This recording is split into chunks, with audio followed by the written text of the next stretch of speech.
ഇന്നലെ രാത്രി ഞാനിവിടെ ഒരാളെ കണ്ടെന്ന് പിച്ചളോട് പറഞ്ഞിരുന്നില്ലേ? മതികലയെ ആശുപത്രിയിൽ കണ്ടതായി പിച്ചളയോട് പറയുന്ന മനസ്സജൻ വയലോരം വീട്ടിലെ കുട്ടിമണിയുടെ കൃഷി നശിപ്പിച്ച രീതിയിൽ കാണുന്നു.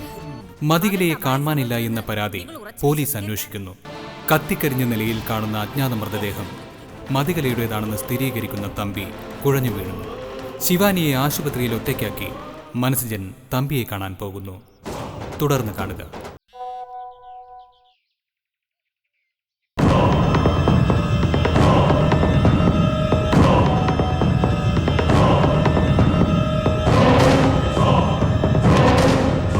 ഈ നേഴ്സ് ഇവിടുന്ന് മാറാതെ ഒരു രക്ഷയില്ല.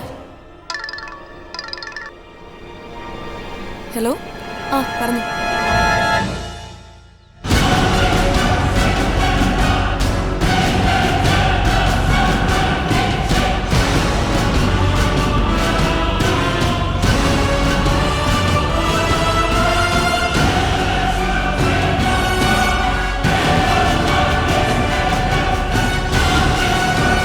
വാതിൽ തുറന്ന സൂര്യപ്രകാശം അകത്തേക്ക്. അത് കുട്ടിമണിയുടെ ചികിത്സയെ ബാധിക്കണം.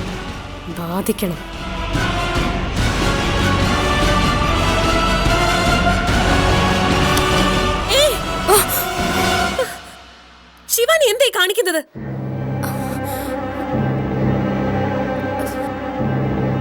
കുട്ടിമണിയുടെ ചികിത്സാ മുറിയാണത്. ഇങ്ങോട്ട് ആരും വരരുതെന്ന് പറഞ്ഞിട്ടുള്ളതല്ലേ?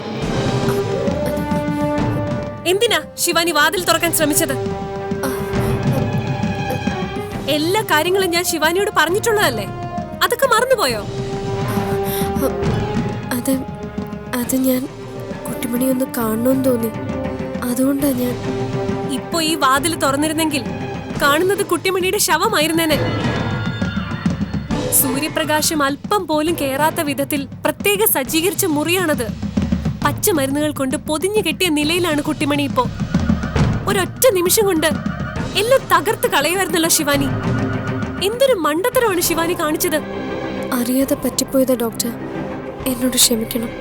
ഇനി മേലിൽ ഇത് ആവർത്തിക്കരുത്. ശരി ഡോക്ടർ, ഇതാരോടും പറയരുത്.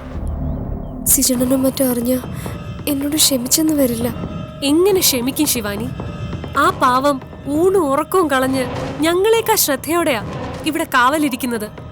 ശിവാനി, ഈ 21 ദിവസം എന്ന് പറയുന്നത് ഒരു തപസ്സാണ്. 2ാം ജന്മം എന്നൊരു വരം തന്നെയാണ് സത്യത്തിൽ കുട്ടിമണിക്ക് കിട്ടാൻ പോകുന്നത്. അതിനിടയിൽ ചികിത്സയ്ക്ക് തടസ്സം വരുത്തുന്ന ഒന്നും കുട്ടിമണിക്ക് സംഭവിക്കാൻ പാടില്ല. ഇനി എന്റെ ഭാഗത്തുനിന്ന് ഇങ്ങനൊന്നും ഉണ്ടാവില്ല. ശരി. അന്യർക്കിവിടെ കർശനമായും പ്രവേശനമില്ലെന്ന് ബോർഡ് എഴുതി വെച്ചിട്ടുണ്ട്. അത് പാലിച്ചേ പറ്റൂ.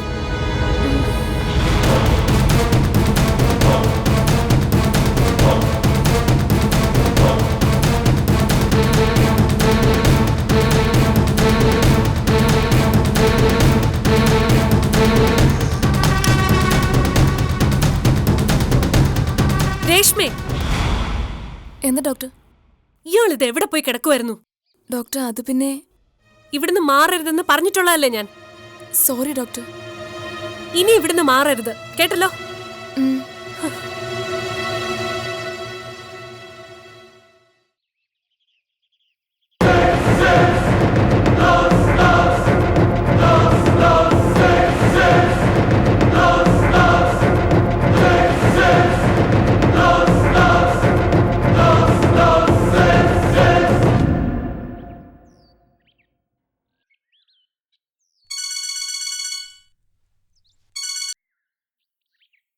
എന്താ സിജ? ബാലേട്ട, കാണാതായ മതികലയുടെ ബോഡി കിട്ടിയിരുന്നു. ഞാൻ അറിഞ്ഞു സിജ. ബാലേട്ട മാത്രമേ അറിഞ്ഞുള്ളൂ അതോ ഇവിടെ എല്ലാവരും അറിഞ്ഞത്? അല്ല, ബാലേട്ടൻ എങ്ങനെ അറിഞ്ഞേ? എന്നെ ഒരാൾ വിളിച്ചു പറയുമായിരുന്നു. ആര്? അതാരാണെന്ന് ചോദിച്ചിട്ടൊന്നും പറഞ്ഞില്ല. മതികലെ ആരോ കൊന്നെന്നും ബോഡി കിട്ടിയെന്നും കത്തിക്കറിഞ്ഞ നിലയിലാണെന്നും പറഞ്ഞു. അതെ ബാലേട്ട, ആളെ തിരിച്ചറിയാൻ കഴിയാത്ത വിധം കത്തി തീർന്നിട്ടുണ്ടെന്നാ ഞാനും അറിഞ്ഞത്. ബോഡി മതികലയുടെ തന്നെയാണെന്ന് തമ്പി സാർ ഉറപ്പാക്കിയോ? ബോഡിയിൽ നിന്ന് കിട്ടിയ അടയാളങ്ങൾ വെച്ചിട്ടാ തമ്പി സാർ ആളെ തിരിച്ചറിഞ്ഞത്. അപ്പം തന്നെ തമ്പി സാർ കുഴഞ്ഞു വീഴുകയും ചെയ്തു. തമ്പി സാർ ഇപ്പോൾ ഹോസ്പിറ്റലിലാണ്. പാവം. മകളെ ഇത്രയ്ക്ക് സ്നേഹിക്കുന്നൊരച്ഛനെ ആ മകളെ തിരിച്ചറിയാതെ പോയതുകൊണ്ടല്ലേ ഇങ്ങനെയൊക്കെ കലാശിച്ചത്. ഉം. ആ ബാലേട്ട, മതികലയുടെ മരണവിവരം രവിയേട്ടനെ അറിയിക്കണ്ടേ? ബാലേട്ടൻ വിളിച്ചായിരുന്നോ? ഇല്ല, എങ്ങനെ പറയും? നമ്മൾ പറഞ്ഞില്ലെങ്കിലും അവനറിയും. അത് നേരാ. എന്നാലും സിജ, സ്വന്തം അമ്മയുടെ കൈകൊണ്ട് ആ മതികലയ്ക്ക് ഇത് സംഭവിച്ചതെന്ന് എനിക്ക് വിശ്വസിക്കാൻ കഴിയുന്നില്ല. അവരത് ചെയ്യും ബാലേട്ട. ബന്ധങ്ങൾക്ക് വില കൽപ്പിക്കാതെ ഒരുമാതിരി കരാറടിസ്ഥാനത്തിൽ ജീവിച്ചു വന്നവരല്ലേ അവരൊക്കെ. അത് നേരാ. മറ്റുള്ളവർക്ക് നാശനഷ്ടങ്ങൾ ഉണ്ടാക്കാൻ അവതരിച്ച അസുര ജന്മങ്ങളായിരുന്നല്ലോ മതികലെ അവളുടെ അമ്മയും. ഒരു കരാട്ടക്കാരിയെ കൊണ്ടുവന്ന് മോളുടെ സുരക്ഷയ്ക്ക് നിർത്തേണ്ട ഗതികേട് തമ്പി സാറിനുണ്ടായെങ്കിൽ അമ്മ മോളെ കൊല്ലുമെന്ന് തന്നെയല്ലേ ബാലേട്ട അതിനർത്ഥം? അതെ, അങ്ങനെ സംഭവിച്ചില്ലെങ്കിൽ അത്ഭുതമുള്ളൂ എന്നാ ഇവിടെ സീതയപ്പച്ചയമ്മയൊക്കെ പറയുന്നത്. അതേ ബാലേട്ട, നമ്മളോട് കാണിച്ച ദ്രോഹത്തിന് ഈശ്വരൻ കൊടുത്ത ശിക്ഷയാത്. ദൈവഭയമില്ലാതെ ജീവിക്കുന്നവരൊക്കെ ഇങ്ങനെ അവസാനിക്കത്തേ ഉള്ളൂ. തമ്പി സാറിനെ കുറിച്ച് ഓർക്കുമ്പോഴാണ് സങ്കടം. മകളെ തിരിച്ചു കിട്ടിയ സന്തോഷത്തിലായിരുന്നല്ലോ. മാനസിക രോഗിയായ മകളെ ഒരു കൈക്കുഞ്ഞിനെ പോലെ ഒപ്പം കൊണ്ട് നടക്കുകയായിരുന്നില്ലേ? കഷ്ടം. ഞാനും പിച്ചളയും തമ്പി സാറിനെ കാണാൻ പോകുന്നുണ്ട്. പോണം സിജ. ആരുമില്ലാത്ത അവസ്ഥയിലല്ലേ തമ്പി സാറ്? അതെ, ഞാനവിടെ എത്തിയിട്ട് വിളിച്ചോളാം ബാലേട്ട. ശരി സിജ.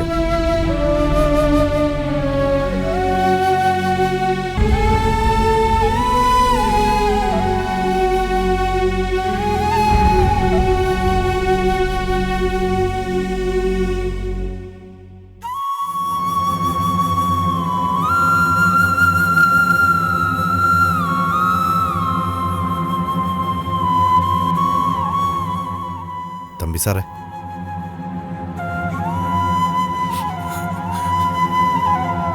എന്റെ മോള് എന്നെ വിട്ടു പോയി സിജ. സാറേ, കൂടുതൽ വിഷമിച്ചൊന്നും വരുത്തി വയ്ക്കണ്ട. ഇതിൽ കൂടുതൽ എന്ത് വരാനാ? എന്റെ മോളുടെ കളിയും ചിരിയും എന്റെ മനസ്സിൽ നിന്ന് പോകുന്നില്ല സിജ. ആ മോളെ കത്തിക്കരിഞ്ഞ നിലയിൽ. തമ്പി സാറേ, സാറിൻ്റെ നെഞ്ചിലെ വേദന എനിക്കറിയാം. ഒക്കെ ഒരു വിധിയല്ലേ സാറേ? ഇത് വിധിയൊന്നല്ല സിജ. അവളാ എന്റെ മോളെ കൊന്നത്. അവൾ ഒരുത്തിയ സിജ എന്റെ മോളെ. എന്നോട് അവൾ ദയ കാണിച്ചിട്ടില്ല. പക്ഷേ എന്റെ മോളോടെങ്കിലും ഒരൽപ്പം ദയ അവൾക്ക് കാണിക്കാമായിരുന്നു. അമ്മ മോളെ കൊന്നൊന്നറിഞ്ഞ് നടക്കത്തില്ല എല്ലാവരും. അവളൊരുത്തി എന്റെ ജീവിതത്തിലേക്ക് വന്നേ പിന്നെ എനിക്ക് നഷ്ടങ്ങളെ ഉണ്ടായിട്ടുള്ളൂ. എല്ലാ അച്ഛന്മാരെ പോലെ എന്റെ മോളെ സ്നേഹിക്കാനും ലാളിക്കാനുള്ള ആഗ്രഹം എനിക്കുണ്ടായിരുന്നു. പക്ഷെ അവൾ അതിനെ അനുവദിച്ചോ? ഇല്ല. ഒടുക്കം എന്റെ മോളെ എങ്ങനെ അവൾ തിരിച്ചു തന്നത്? ഒരു ഭ്രാന്തിയായിട്ട്.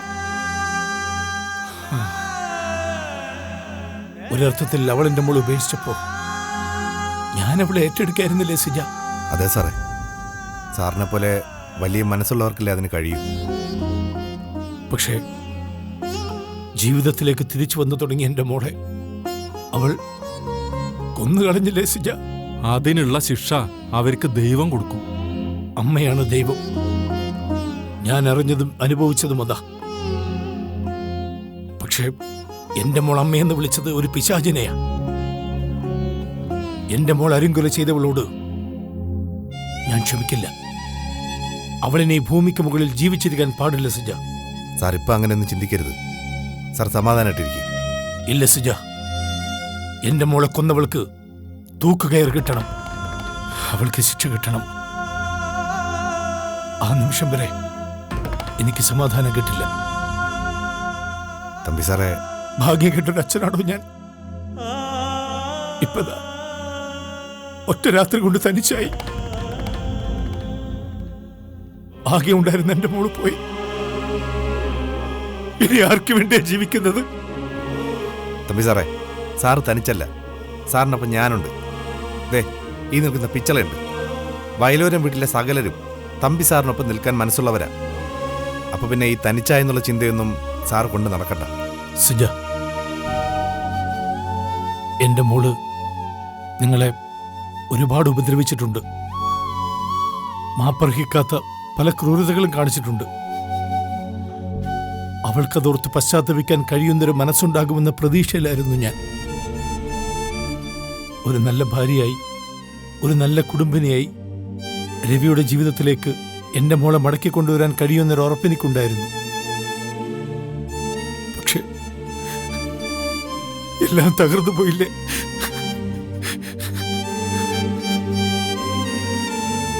ഇതിനുള്ള ശിക്ഷ ജലജയ്ക്ക് കിട്ടണം സിജ. എന്റെ മോക്ക് നീതി കിട്ടണം. കോടതി അവളെ തൂക്കിക്കൊന്നില്ലെങ്കിൽ ഈ സമൂഹത്തിന് മുന്നിൽ അവൾക്കുള്ള ശിക്ഷ ഞാൻ നടപ്പിലാക്കും. എങ്കിലേ എന്റെ മോളുടെ ആത്മാവിന് ശാന്തി കിട്ടും.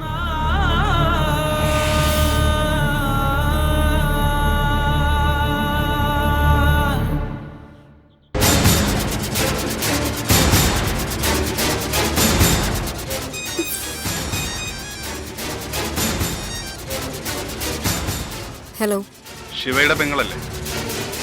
അതെ. ആരാ? ശിവാനി എന്നല്ലേ പേര്? അതെ. നിങ്ങളാരാ? എന്നെ ശിവാണനെയൊക്കെ നിങ്ങൾക്കെങ്ങനെ അറിയാം? എനിക്കെല്ലാം അറിയാം.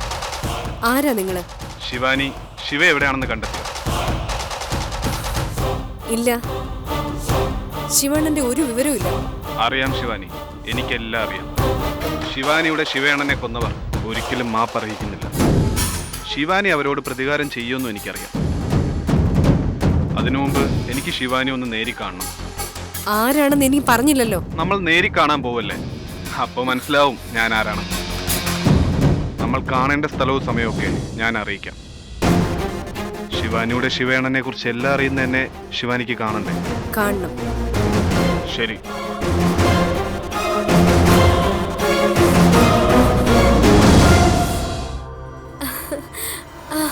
ശരി, കാണാം.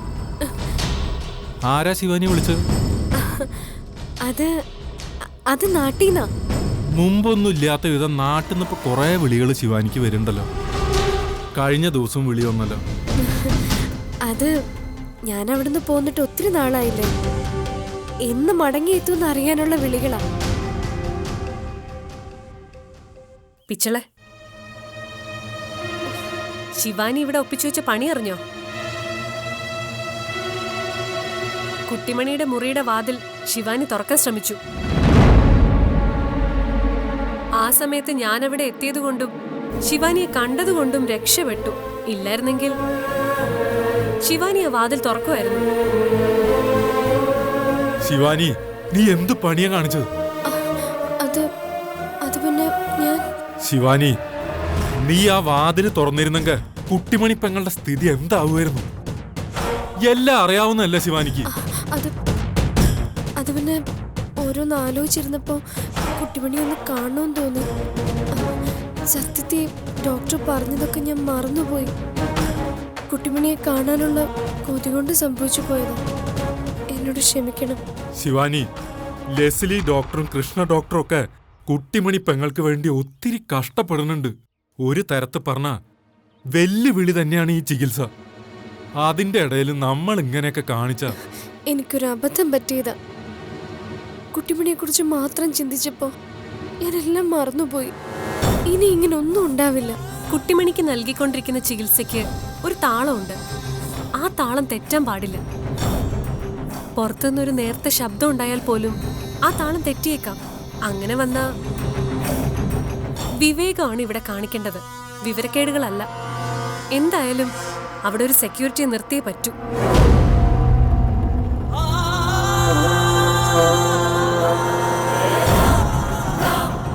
ശിവാനി വീട്ടിൽ പോയിക്കോ, ഞാനിവിടെ നിന്നോളാം.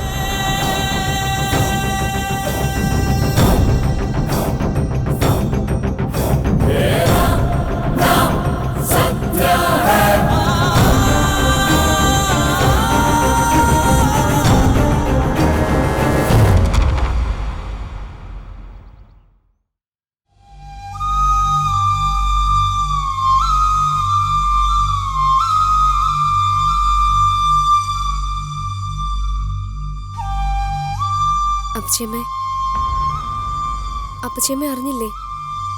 മോളെ കൊന്നതിന് ആ ജലജകുമാരിയെ പോലീസ് അറസ്റ്റ് ചെയ്തു. അറിഞ്ഞു. ചടങ്ങുകൾക്ക് ബാംഗ്ലൂരിൽ നിന്ന് രവിയേട്ടൻ വരണ്ടേ അപ്പച്ചിയമ്മേ? അതിന് രവിയുടെ ഭാര്യ അല്ലല്ലോ മതികല ഇപ്പോ. അങ്ങനെ പറഞ്ഞ എങ്ങനെയാ? രണ്ടാളും നിയമപ്രകാരം ബന്ധം വേർപിരിഞ്ഞിട്ടില്ലല്ലോ. നിയമപ്രകാരം ബന്ധം വേർപിരിയാത്തിടത്തോളം കാലം അവര് ഭാര്യ ഭർത്താക്കന്മാര് തന്നെയാ. ഒരുപക്ഷെ മരണവാർത്ത അറിഞ്ഞ് രവിയേട്ടൻ വന്നില്ലെങ്കിൽ അത് മതി സംശയത്തിനിടയാക്കാൻ. സംശയത്തിനിടയാക്കാനോ? എന്ത് സംശയത്തിന്? അല്ല, ആൾക്കാർക്ക് വേണമെങ്കിൽ എന്തും പറഞ്ഞുണ്ടാക്കാലോ. ഭർത്താവ് എന്ന നിലയില് രവിയേട്ടൻ വരേണ്ടതാ. വന്നില്ലെങ്കിൽ അല്ല, ഇവിടത്തെ വിവരങ്ങളൊക്കെ അവനെ അറിയിക്കാതെ വച്ചിരിക്കല്ലേ, പിന്നെങ്ങനെ രവി വരും? അത് മാത്രമല്ല, ജീവിച്ചിരിക്കുമ്പോ രവിയെ എല്ലാ തരത്തിലും ദ്രോഹിച്ചിട്ടുള്ളവളാ മതികല. പോരാത്തതിന് ഇപ്പൊ ബന്ധവും ഇല്ല. പിന്നെന്തിനിപ്പോ ഓടി വരണം? ഈ വിവാഹ ബന്ധമെന്ന് പറയുന്നത് ഏതെങ്കിലും കടലാസിൽ എഴുതി വെക്കുന്നതല്ല, അത് മനസ്സുകൾ തമ്മിലാണ് എഴുതേണ്ടത്. അവിടെ പൊട്ടിയാൽ അതോടെ തീർന്നു.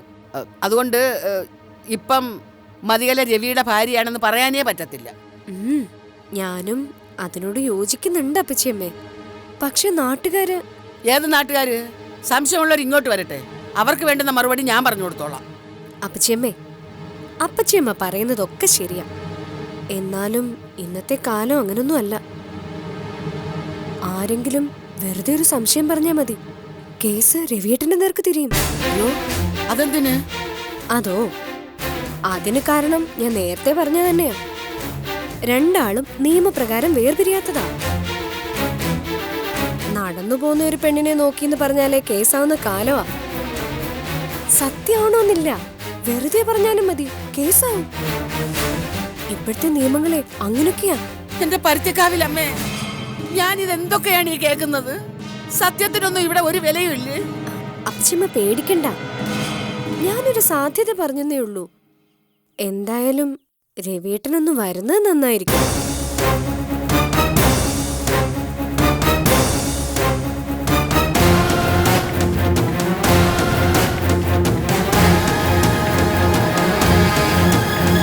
എന്റെ ഈശ്വരന്മാരെ, മരിച്ചു കഴിഞ്ഞിട്ട് ഈ മതികല ഞങ്ങൾക്ക് ഒരു സ്വസ്ഥത തരുന്നില്ലല്ലോ.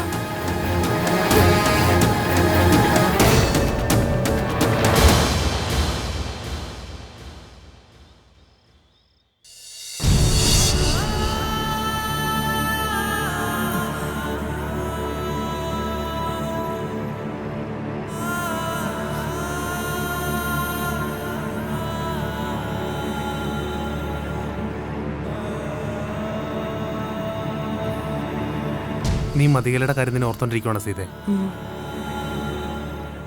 ദ്രോഹങ്ങൾ മാത്രമേ ചെയ്തിട്ടുള്ളൂവെങ്കിലും മരിച്ചെന്നറിഞ്ഞപ്പോ... അത് ശരിയാ, ഉള്ളിലെ വിങ്ങൽ മാറുന്നേയില്ല.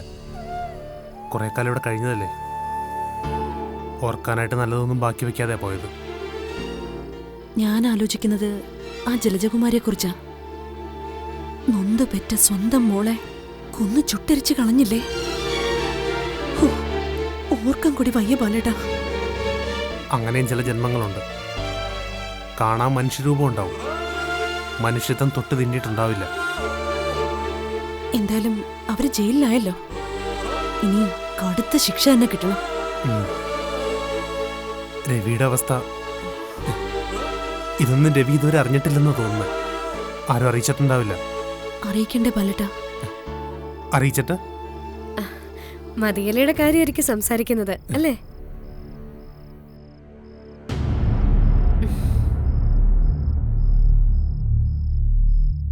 മതികല ഇല്ലാതായത് നന്നായിന്ന് കരുതുകയല്ലേ വേണ്ടത്? ദാ ചെയ്തെടുത്ത വെള്ളം.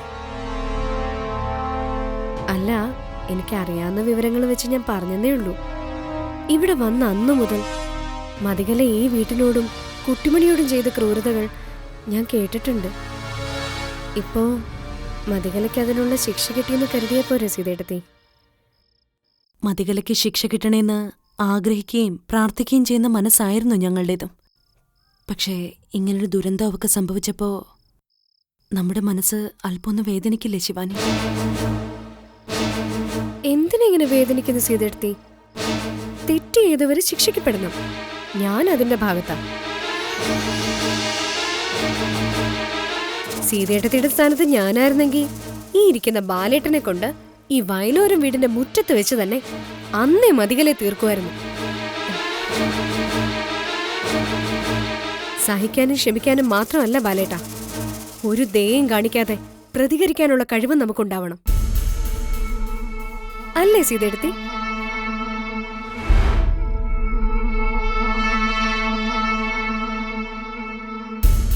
ബാലേട്ട, എന്തായിരിക്കും ശിവാനി അങ്ങനെ പറഞ്ഞ? എങ്ങനെ? എന്തോ അർത്ഥം വെച്ച് പറഞ്ഞ പോലെയല്ലേ ബാലേട്ട ഇപ്പൊ ശിവാനി സംസാരിച്ചിട്ട് പോയേ? സീതേ, ശിവാനി ഉറങ്ങിയാലും നോക്കിയാലും മിണ്ടിയാലും ഒക്കെ നിനക്കിപ്പോ സംശയമാണ്. നേരാ ബാലേട്ട, ശിവാനിയിൽ എനിക്ക് ചില സംശയങ്ങൾ ഉണ്ടായിരുന്നു. പക്ഷെ ഇപ്പൊ അവള് മൊന വെച്ച് പറഞ്ഞിട്ട് ഇറങ്ങിപ്പോയതാണെന്ന് ഉറപ്പാ. എനിക്കെന്തോ. സീതേ, നീ ഓരോന്നാലോചിച്ച് സമയം കിടാതെ കിടന്നുറങ്ങാൻ നോക്ക്.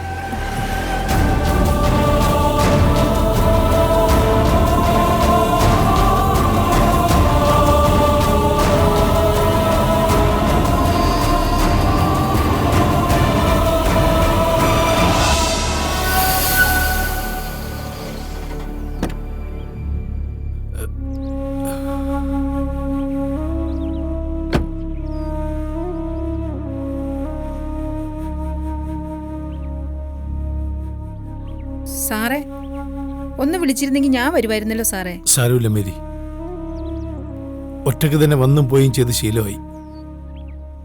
കുറെ കാലായില്ലേ ഈ ഒറ്റക്കുള്ള തുഴച്ചിൽ.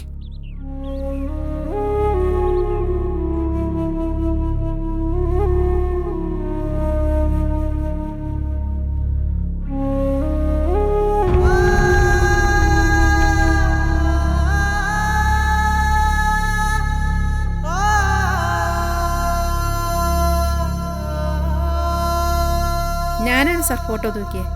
അത് വേണ്ട മേരി, ശരി. ആ മാലയിങ് മാറ്റിയേക്ക്. അവൾക്ക് കൊലക്കയർ കിട്ടിയിട്ട് മോളുടെ ഫോട്ടോയും മാല ഇട്ടാൽ മതി. അപ്പോഴേ ഇതിനർത്ഥം ഉണ്ടാവും. ശരി സാർ.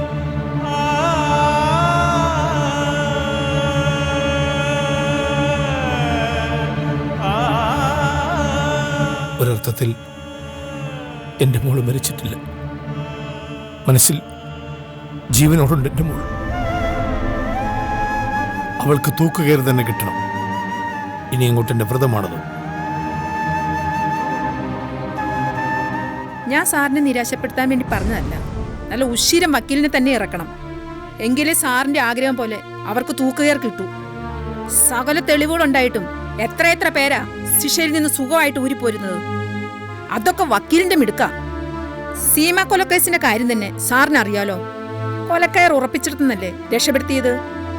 ഇവിടെയും അങ്ങനെയൊന്നും ഉണ്ടാകരുത്. ഇല്ല, അങ്ങനെയൊന്നും സംഭവിക്കില്ല. ഇവിടെ ജലജക്ക് വധശിക്ഷ തന്നെ വാങ്ങിക്കൊടുക്കും ഞാൻ. ഇപ്പോൾ അവൾ ജയിലിൽ കിടന്ന് അനുഭവിച്ചുകൊണ്ടിരിക്കുകയല്ലേ. സാറേ, ജയിലിൽ ഇപ്പൊ പണ്ടത്തെ പോലെ വലിയ ബുദ്ധിമുട്ടൊന്നും ഇല്ലെന്നാണല്ലോ കേൾക്കുന്നേ. ഫോണും ടിവിയും ഒക്കെ കൊടുക്കുന്നുണ്ടത്രേ. സ്വാധീനമുള്ളവർ അങ്ങനെയുള്ളതൊക്കെ നേടിയെടുക്കുന്നുണ്ട്. പക്ഷേ ജലജക്ക് ഇപ്പം അതിനുള്ള പിൻബലമൊന്നുമില്ലല്ലോ. പിന്നെ ജയിലിൽ സൗകര്യങ്ങൾ കൂടിയെങ്കിലും ജയിൽ എന്നും ജയിൽ തന്നെ. പുറം ലോകത്ത് മതിച്ചു നടന്നിരുന്ന ജലജയെ പോലുള്ളവർക്ക് ജയിലിൽ ശ്വാസമുട്ടൽ അനുഭവപ്പെടും. പുറം ലോകവുമായി ബന്ധമില്ലാതെ, ആരെയും കാണാതെ, ഒന്നും അറിയാതെ അനുഭവിക്കട്ടെ അവിടെ കിടന്ന്. ജയിലിൽ നിന്നും നേരെ തൂക്കുമരത്തിലേക്ക്. അല്ല സാറേ, ഈ വധശിക്ഷയൊക്കെ പാടില്ല എന്ന് പറയുന്നത് നേരാണോ? അങ്ങനെയൊക്കെ പറയാം. വാദമുഖങ്ങൾ നിരത്തുകയും ചെയ്യാം. പക്ഷേ പ്രാണം നഷ്ടപ്പെട്ട് ജീവിക്കുന്നവരുടെ വേദനയ്ക്ക് എന്ത് സമാധാനമാവുള്ളത്? എനിക്ക് നഷ്ടപ്പെട്ടത് എൻ്റെ പ്രാണം തന്നെയാണ്. അതില്ലാതാക്കിയവരുടെ പ്രാണനും ഇല്ലാതാകണമെന്ന് ശടിക്കുന്നതിൽ എന്ത് തെറ്റാ ഉള്ളത്? നഷ്ടപ്പെട്ടവർക്കേ അതിൻ്റെ വിലയും വേദനയും അറിയൂ. ഒരാശ്വാസവാക്കും അതിന് പകരമാകില്ല. ജീവിക്കാൻ യോഗ്യതയില്ലാതെ ഭൂമിക്ക് ഭാരമായി നിൽക്കുന്നവരെ കൊല്ലുക തന്നെ വേണം. പണവും സ്വാധീനവും തന്നെയാണ് എല്ലാം നിയന്ത്രിക്കുന്നതും നിശ്ചയിക്കുന്നതും. അതറിയാഞ്ഞിട്ടല്ല. എന്തോ ഭാഗ്യത്തിന് പക്ഷഭേദം കാണിക്കാത്ത നല്ലൊരു പോലീസ് ഓഫീസർ തന്നെയാണ് ഈ കേസ് അന്വേഷണത്തിന് കിട്ടിയത്. അതാണ് ഏക ആശ്വാസം. ആ, എനിക്ക് SI ഒന്ന് കാണണം.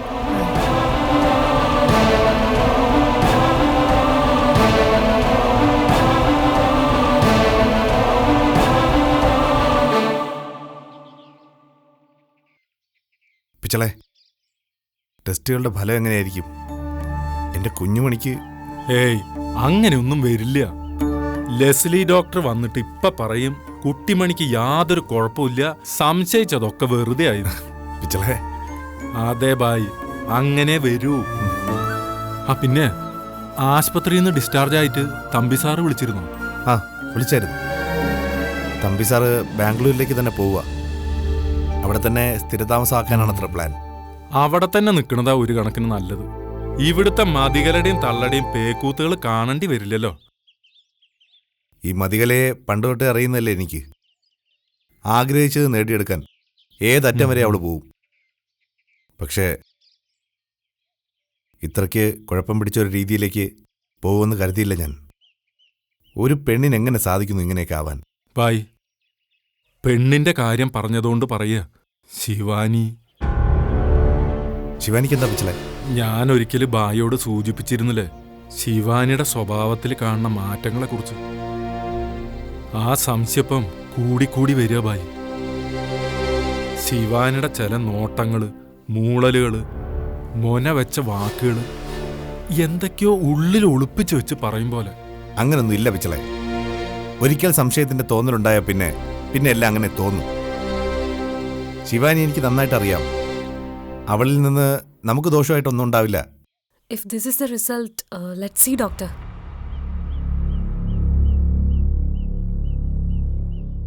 ബായ്.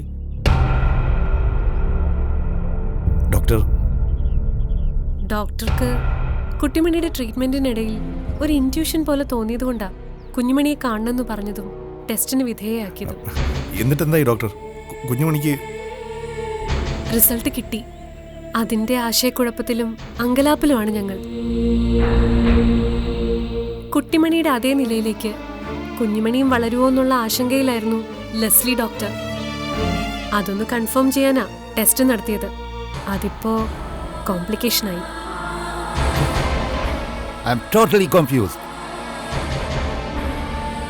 മെന്റൽ ഡിസോർഡറിന്റെ സാധ്യതകൾ സംശയിച്ചതുപോലെ കാണാനില്ല. എന്നാൽ കുഞ്ഞു വളരും തോറും ഏത് തരത്തിലുള്ള ഡിസോർഡറും ഉണ്ടായേക്കാം.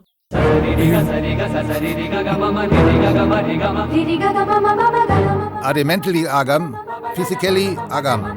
Adu malengi, veredu taratel. Imporate, conditional, unable to predict. ഞങ്ങളിത് തുറന്നു പറഞ്ഞ് ക്ലിയർ ആക്കുന്നത് പിന്നീടുണ്ടാകുന്ന ആഘാതം കുറയ്ക്കാനാ. കുട്ടിമണിയുടെ സേഫ്റ്റി ഞങ്ങൾ ഏറ്റെടുക്കുന്നു. മുമ്പ് പറഞ്ഞതുപോലെ തന്നെ കുട്ടിമണി ഓക്കെ ആവും. പക്ഷേ കുഞ്ഞുമണി അതെങ്ങനെയാവുമെന്ന് പറയാനാവില്ല.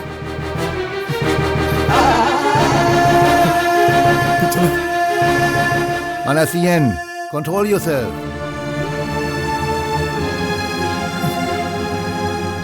കുഞ്ഞുമണിക്ക് ഉണ്ടാകുന്ന ഡിസോർഡർ ഏത് തരത്തിലുള്ളതാണെങ്കിലും അത് നേരിട്ടല്ലേ പറ്റൂ. പിന്നെ ട്രീറ്റ്മെന്റിന് സാധ്യതയുണ്ടെങ്കിൽ നമുക്കതും ചെയ്യാം. ഞങ്ങളൊക്കെ ഉണ്ടല്ലോ ഇവിടെ.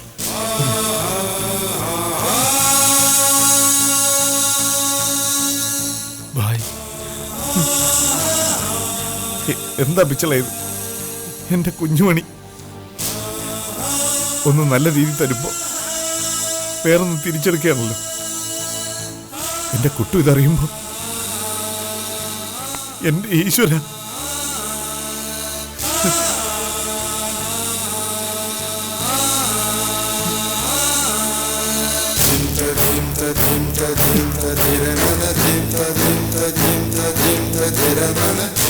സിജ, കുഞ്ഞുമണിയുടെ റിസൾട്ട് നമ്മൾ തകർത്ത് കളഞ്ഞല്ലോ സിജ. കുട്ടിമണിയുടെ രോഗം അല്ലെങ്കിൽ പിന്നെ എന്ത് രോഗമാ നമ്മുടെ കുഞ്ഞുമണിക്ക് പിടിവിട്ടിരിക്കുന്നത്? മനുഷ്യനെ ഇങ്ങനെ തീ തീറ്റിക്കാതെ ആ ലെസ്ലി ഡോക്ടറിനൊന്ന് തുറന്നു പറഞ്ഞെന്താ? ആ ശരി, ഞാൻ കൊണ്ടുവരാം. ഉടനെ എത്താം. സിജനോട് സമാധാനായിട്ടിരിക്കും. സിജന വിളിച്ചതപ്പച്ചമ്മേ. അത് മനസ്സിലായി. ലെസ്ലി ഡോക്ടർ എന്നോ രോഗമെന്നോ ഒക്കെ ഫോണിലൂടെ പറയുന്നത് കേട്ടു. സിജൻ എന്താ പാല പറഞ്ഞത്? അത് കുഞ്ഞുമണിയുടെ രക്തവും മൂത്രവും അവിടെ നിന്ന് പരിശോധനയ്ക്കെടുത്തില്ലേ, അതിന്റെ റിസൾട്ട് കിട്ടിയെന്ന്. കുട്ടിമണിയുടെ രോഗം കുഞ്ഞുമണിക്കുണ്ടാവാൻ സാധ്യതയില്ല. പരുത്തിക്കാവിൽ അമ്മേ, നീ ഞങ്ങളുടെ വിളി കേട്ടു? ഇല്ല അപ്പച്ചമ്മേ, ഒരു ദൈവവും നമ്മുടെ വിളി കേട്ടില്ല. അതെ അപ്പച്ചപ്പ, കുഞ്ഞുമണിക്ക് കുട്ടിമണിയുടെ രോഗം അതേപടി വരില്ലെന്നേ ഉള്ളൂ. പക്ഷെ മറ്റെന്തെങ്കിലും വൈകല്യം നമ്മുടെ കുഞ്ഞുമണിക്ക് പിടിപെടുമെന്നാ ഡോക്ടർ പറഞ്ഞത്.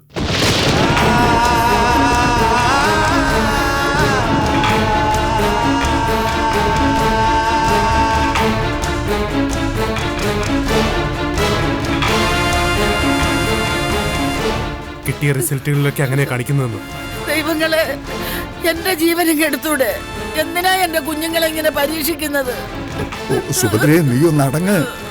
എന്താ ഏതാന്ന് ബാലനെ പറയാൻ അനുവദിക്കേ. എനിക്കൊന്നും കേൾക്കണ്ടായേ.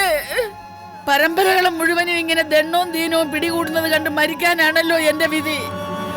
എന്റെ കുഞ്ഞുങ്ങളെ കാക്കാൻ ആരും ഇല്ലേ എന്റെ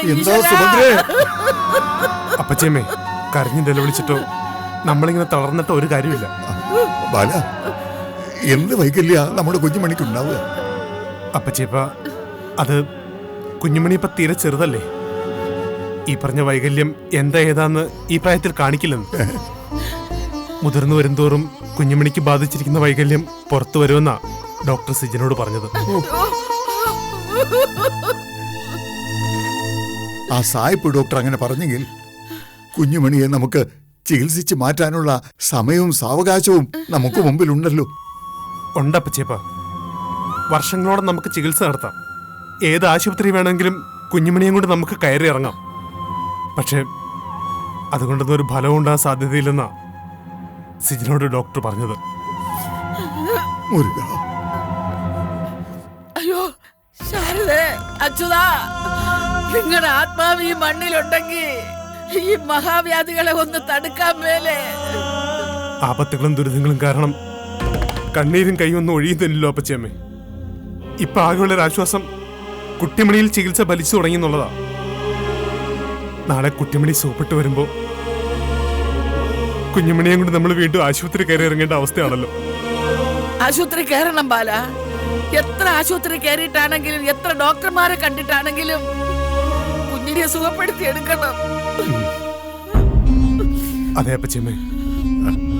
അമ്പലങ്ങളായ അമ്പലങ്ങളൊക്കെ ഇവിടെ കെട്ടിപ്പടുത്തിരിക്കുന്നത് മനുഷ്യനെ ഈശ്വര വിശ്വാസത്തിലൂടെ ആത്മശക്തി നേടിയെടുക്കാനാ. നമ്മുടെ ആത്മശക്തി ഒന്ന് മാത്രം മതി ബാല, കുഞ്ഞുമണിക്ക് വരാവുന്ന രോഗങ്ങളെ ശമിപ്പിക്കാൻ. ശിവാനി, കുഞ്ഞിനെങ്ങതാ, ഞാൻ സിജിന്റെ അടുത്ത് വരെ പോയിട്ട് വരാം. അതിനെന്തിനാ ബാല കുഞ്ഞിന്?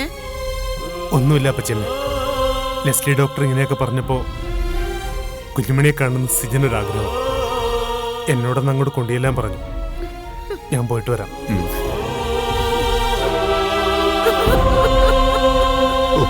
എന്താ സുഭദ്ര ഇത്?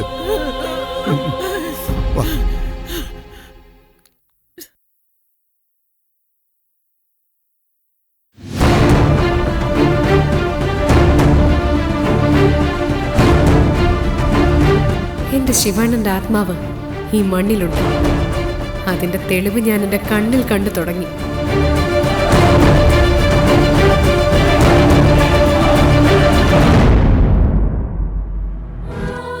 മോളെ, കുഞ്ഞുമണി,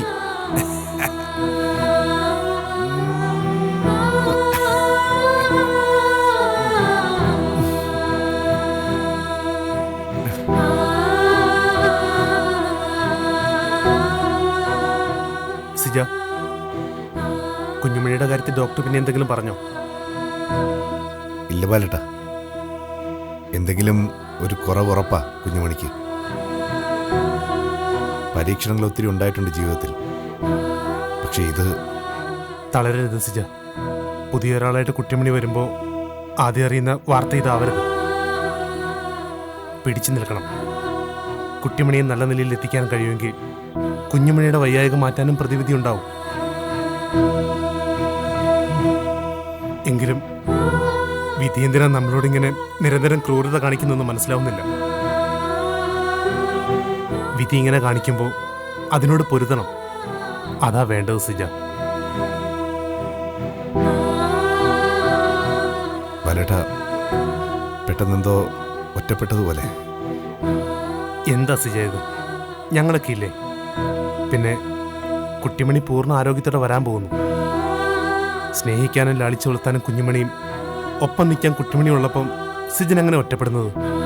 അല്ലെങ്കിൽ ഒരു വൈയായിക ഒന്നിന്റെ അവസാനമല്ലല്ലോ.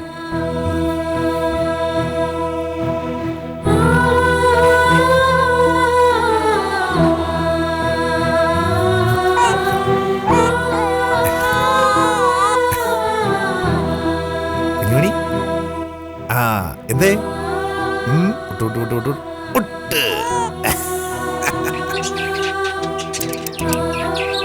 കണ്ടോ?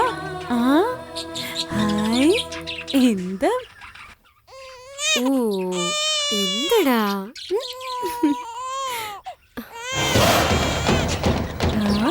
ദേവൻ, ഓ കണ്ടോ?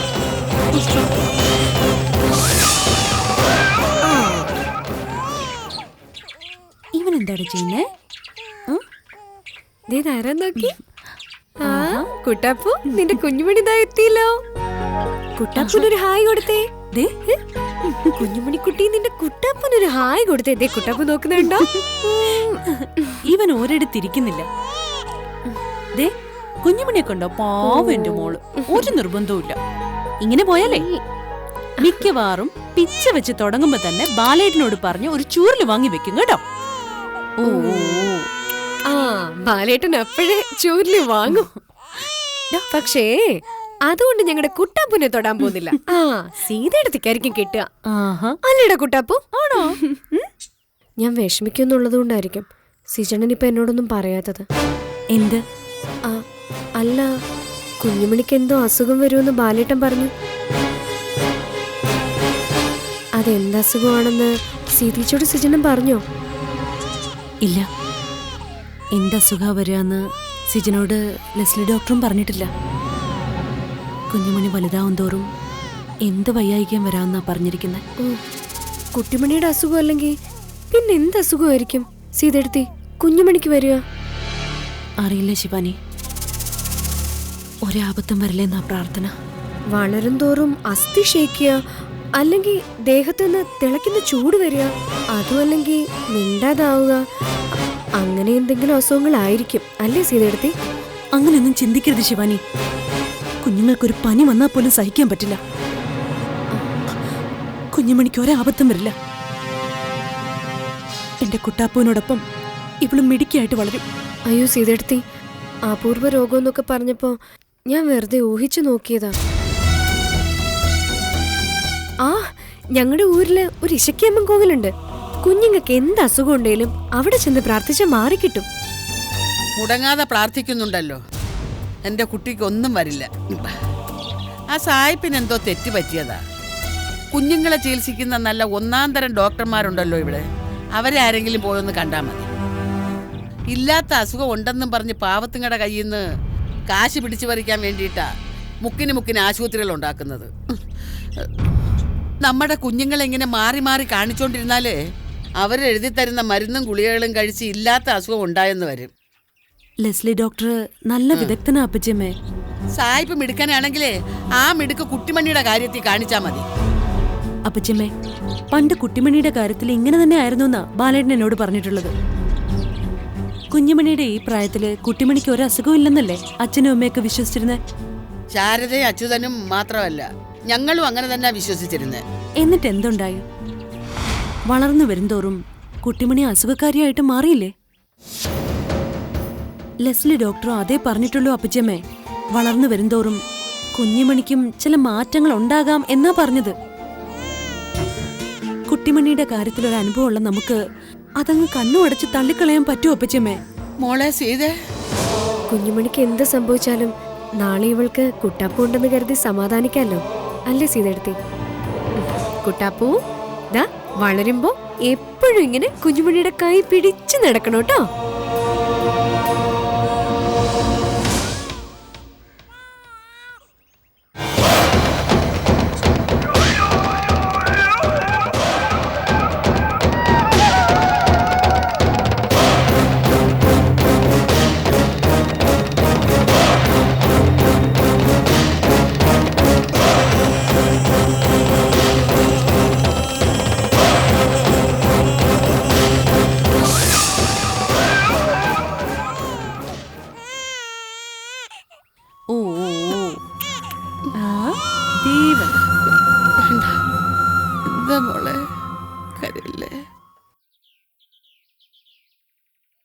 എന്റെ മനസ്സ് ജമ്പായി, ഇങ്ങനെ തളർന്നിരുന്ന എങ്ങനെയാ ശരിയാവുക?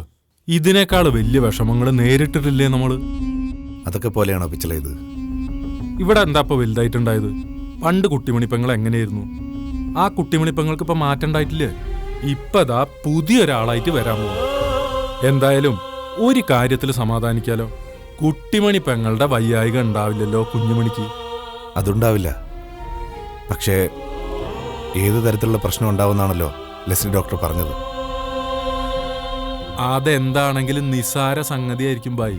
ഗുരുതരായിട്ടുള്ള പ്രശ്നമാണെങ്കിൽ അത് ലെസ്ലി ഡോക്ടർ പറയാതിരിക്കൂ. എന്തു വന്നാലും നമുക്ക് മാറ്റിയെടുക്കാലോ. ബായി ഒന്ന് സമാധാനമായിരിക്കും. സമാധാനിക്കാൻ ശ്രമിക്കുന്നുണ്ട് പിച്ചളെ. പക്ഷേ എല്ലാം ശരിയാവും. ഇവിടെ എങ്ങനെ ഇരുന്ന് കാട് കയറി ചിന്തിക്കണ്ട. ബാ ഇങ്ങോട്ട് വന്ന് ബാ.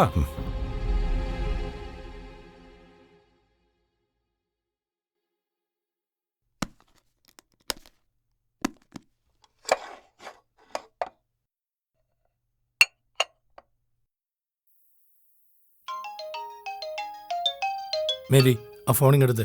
ശരി സാർ.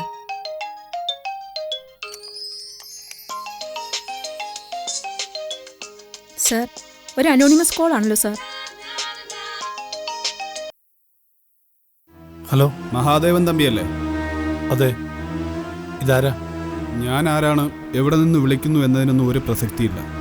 ഞാൻ പറയാൻ പോകുന്ന കാര്യത്തിനാ പ്രസക്തി. ഇനി ഞാൻ നേരെ കാര്യത്തിലേക്ക് വരാം. നിങ്ങളുടെ മകളെ കൊന്ന കേസിൽ ഒരു നിരപരാധിയെ ജയിലിൽ കിടക്കുന്നത്. ഒരു കൊലപാതകയെ വെള്ളപൂശാൻ നിങ്ങളാരാണ്? ആരോപണം ഉന്നയിച്ചതുകൊണ്ട് ഒരാൾ പ്രതിയാകണമെന്നില്ലല്ലോ മിസ്റ്റർ മഹാദേവൻ തമ്പി. ഒരാരോപണത്തിന്റെ പേരിലല്ല അവൾ ജയിലിൽ കിടക്കുന്നത്. അവളല്ലാതെ മറ്റൊരാളും എന്റെ മോളെ കൊല്ലില്ല. വിചാരണകൾക്കൊടുവിൽ വിധി വരുമ്പോൾ നിങ്ങൾക്കിത് മനസ്സിലാവും. മിസ്റ്റർ മഹാദേവൻ തമ്പി, ഈ കേസിൽ അവരെ നിരപരാധിയാണെന്നുള്ളത് ഉറപ്പാ? അല്ല, അവൾ നിരപരാധിയാണെന്ന് ഇത്ര കൃത്യമായി ഉറപ്പിച്ചു പറയാൻ നിങ്ങളാരാണ്? ഞാൻ ആദ്യമേ പറഞ്ഞതല്ലേ, ഞാൻ ആരാണ് എന്നുള്ളതിന് ഒരു പ്രസക്തിയില്ലാന്ന്. അല്ല, നിങ്ങൾക്കിപ്പോൾ എന്താ വേണ്ടത്? ഇത് പറയാനാണോ നിങ്ങൾ എന്നെ വിളിച്ചത്? തീർന്നില്ല, ഒരല്പം കൂടി പറയാനുണ്ട്. മതികല കൊലക്കേസിലെ പ്രതി ജലജകുമാരിക്ക് വേണ്ടി ഹാജരാകാൻ പോകുന്നത് ഒരു പുതിയ വക്കീല. പേര് പറഞ്ഞ മഹാദേവൻ തമ്പി അറിയും, അഡ്വക്കേറ്റ് ചിലവൂർ മൂർത്തി. ഇങ്ങനൊരാഘാതം പ്രതീക്ഷിച്ച് കാണില്ലല്ലേ? ചിലവൂർ വക്കീലിന് ഒരു സിറ്റിങ്ങിന് ലക്ഷങ്ങളാ, അറിയാലോ അത്. കോടതിയിൽ ഇനി എന്തൊക്കെ തെളിവുകൾ നിരത്തിയാലും എത്ര ദൃക്സാക്ഷികളെ കൊണ്ടുവന്നാലും ജലജകുമാരിയെ നിരപരാധിയാണെന്ന് കണ്ട് കോടതി വെറുതെ വിടും. ആദ്യം ജലജകുമാരിക്ക് ജാമ്യം കിട്ടട്ടെ, അതിനായി ചിലവൂർ വക്കീലെത്തും. ഹലോ ഹലോ ഹലോ, ആരാ സാറേ? എന്താ? എന്റെ മോളെ അരുങ്കൊല ചെയ്തവളെ രക്ഷിക്കാൻ കോടതിയിൽ പ്രതിഭാഗത്ത് പുതിയ വക്കീൽ ചേരുമെന്ന് ചെലവൂർ മൂർത്തി സാർ. തെളിവുകളൊക്കെ ജലജകുമാരിക്കെതിരല്ലേ? കുറ്റപത്രവും തെളിവുകളും ഒന്നല്ല ചെലവൂർ മൂർത്തി സാറിന്റെ ആയുധം. നിയമത്തിന് മുന്നിൽ പ്രതിക്ക് രക്ഷപ്പെടാനുള്ള പഴുതുകൾ അദ്ദേഹം തുറന്നിടും. അങ്ങനെ എത്ര പ്രതികളെ അദ്ദേഹം കുറ്റവിമുക്തനാക്കിയിരിക്കുന്നു.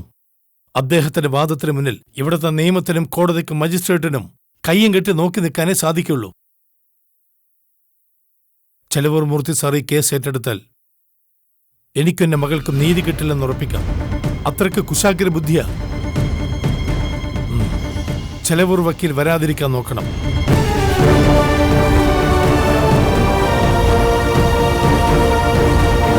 സാർ, ഒന്നും കഴിച്ചില്ല?